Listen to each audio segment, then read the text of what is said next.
రెడ్డి గారు మాట్లాడతారు.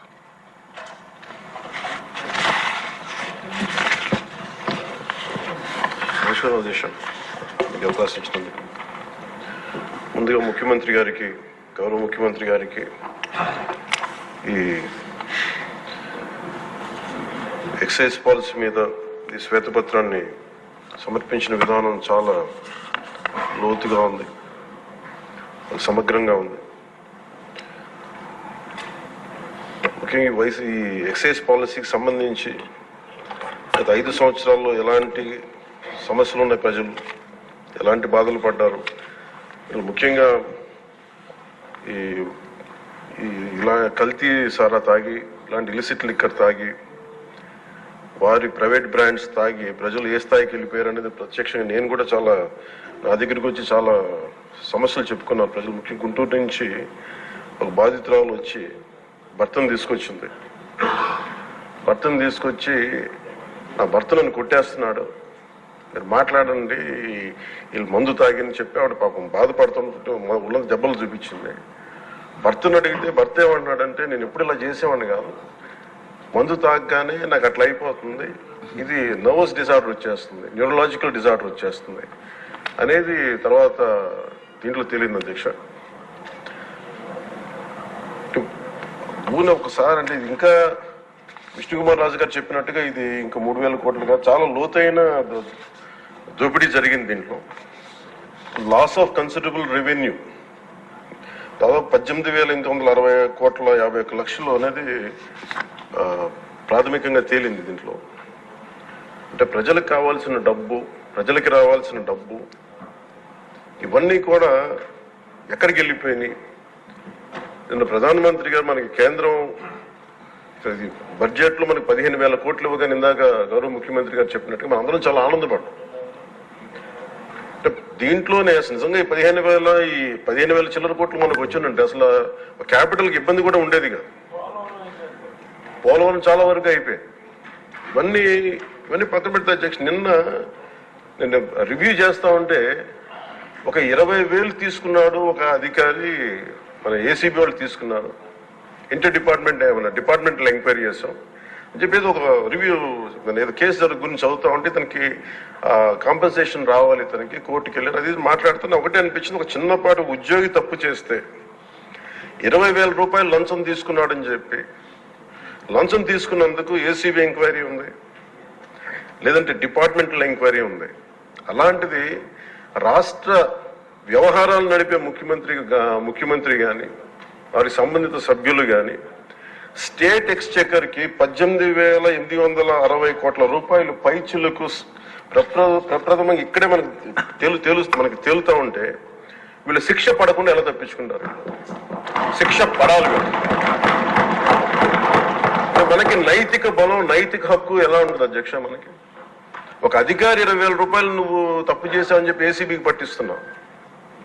వీళ్ళేమో దారుణంగా 18,000 కోట్లు అటు ప్రజల్ని కనీసం వాళ్ళ క్వాలిటీలు మన లిక్కర్ మనకి తాగాలని చెప్పి ఎవరిని మనం కూర్చోబెట్టి మనం పెంపొందించట్లా. ఓకే, ఒక వ్యసనం అనుకోండి, దానికి ఏదైనా పేరు పెట్టుకోండి.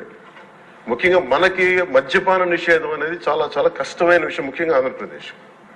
ఒకవైపు యానాం, ఇంకోవైపు మనకి మధ్యప్రదేశ్, ఇంకోవైపు చూస్తే మనకి తెలంగాణ, ఒరిస్సా, తమిళనాడు, కర్ణాటక, ఇన్ని బార్డర్స్ ని షేర్ చేసుకుని మద్యపాన నిషేధం అనేది ఇప్పుడు చాలా కష్టసాధ్యమైన విషయం. గతంలో కూడా చేశారు, సాధించలేకపోయాం. ఇప్పుడు రెగ్యులేట్ చేయాల్సిన అవసరం ఉంది. ఇందాక గౌరవ సభ్యులు బుచ్చయ్య చౌదరి గారు చెప్పినట్టుగా, ఒకటి స్టేట్ ఎక్స్చెకర్కి లాస్ జరిగింది, ప్రజలకి ఆరోగ్యానికి హాని జరిగింది. దాంతోపాటు అసలు ఈ వ్యసనాన్ని తగ్గించే పరిధిలో కూడా కొంత ఉండాలి, కొంత బడ్జెట్ కేటాయించాలి. ముఖ్యంగా డీ అడిక్షన్ సెంటర్స్ కానీ వీటితో పాటు కేటాయించాలి. అది కూడా సూచన బుచ్చి చౌదరి గారు చెప్పిన సూచన కూడా మనం పరిగణలో తీసుకోవాలి అధ్యక్ష.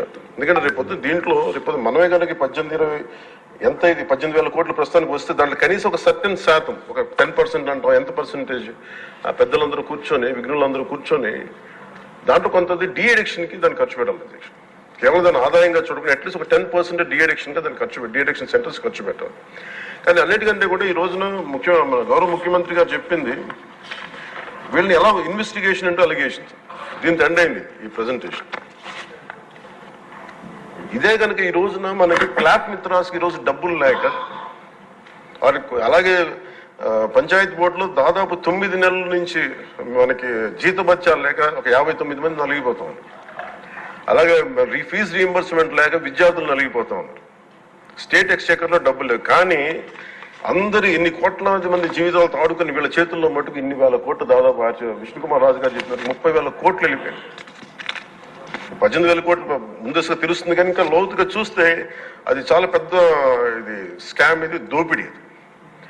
వీటిని కనుక మనం వదిలేస్తే తప్పు చేసిన వాళ్ళని గత ప్రభుత్వం సంబంధించిన ఇది ఇట్స్ నాట్ అబౌట్ వెండెట పగా ప్రతీకారం కాదు. కానీ వీళ్ళని స్వేచ్ఛగా కనుక వదిలేస్తే వాళ్ళ అదృష్టవశాత్తు ఈరోజు వాళ్ళకి లేరు.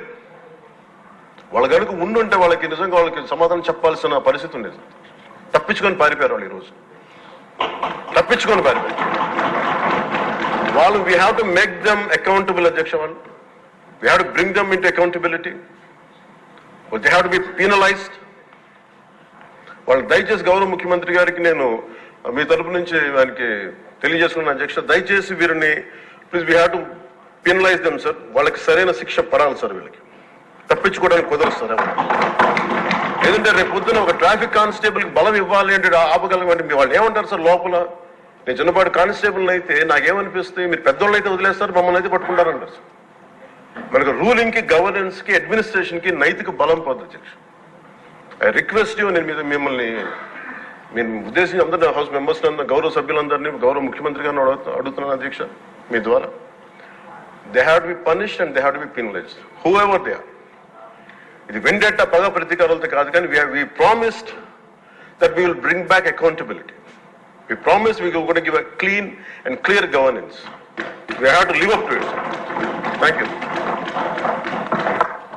ముఖ్యమంత్రి గారు సార్, ముఖ్యమంత్రి గారు సమాధానం సార్.